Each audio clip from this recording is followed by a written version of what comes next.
IIHS reported 28% of all passenger vehicle occupant deaths involved a vehicle rollover, and a vehicle rolled over in 47% of fatal single vehicle crashes in 2023. My name is Tanner Window. I work in the vehicle crash team, primarily on vehicle misuse and abuse here at MGA's Wisconsin location. We have a 4-acre skid pad, which is bordered by a 50-foot by 50-foot sand trap, as well as 90 millimeter, 130 millimeter, 150 millimeter, and 200 millimeter curbs.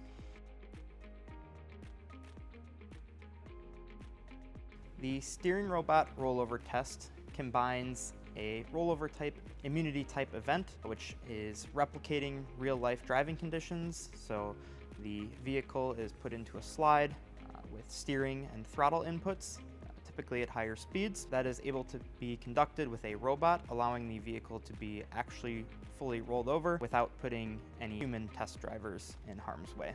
We are looking at the vehicle entry speed as well as entry angle, typically into a either curb or sand trap, as well as the vehicle's roll angle and roll rate. The customer is also concerned with where the test dummy is relative to the curtain airbag throughout the roll duration and when the airbags could be firing, as well as if the vehicle is actually going to roll over. To start the test, we begin by doing a series of checks on and around the vehicle, including ensuring that the vehicle will function properly during the rollover event and clearing the testing area for safety. Steering enabled. Arming robot. Ready?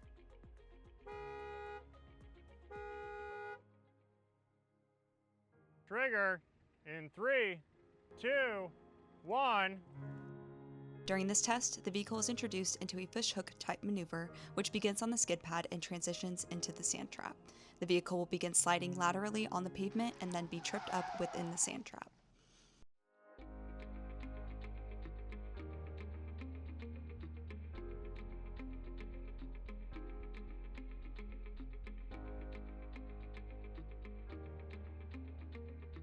Directly after the test, we will take note of the vehicle's condition. So looking at any structural damage, as well as if the vehicle has any warning lights, hazard lights on, or if any airbags have deployed. Engineers are able to study the occupant throughout the duration of the test, as well as the vehicle dynamics. They are looking at airbag timing, whether the vehicle actually is rolling or not, determining whether they want to fire the airbags or not, and when they want to fire those airbags. MGA offers a variety of rollover testing. This includes ramp testing, ditch and curb trips, as well as rollover immunity. These tests all are able to replicate rollover events. However, they do not combine dynamic vehicle scenarios where steering and vehicle speed can be changed and adjusted throughout the test. So the steering robot is able to combine those things, as well as use GPS location and steering profiles to accurately replicate a rollover event. For more information on this type of testing or any of MGA's capabilities, please contact us at www.mgaresearch.com/contact.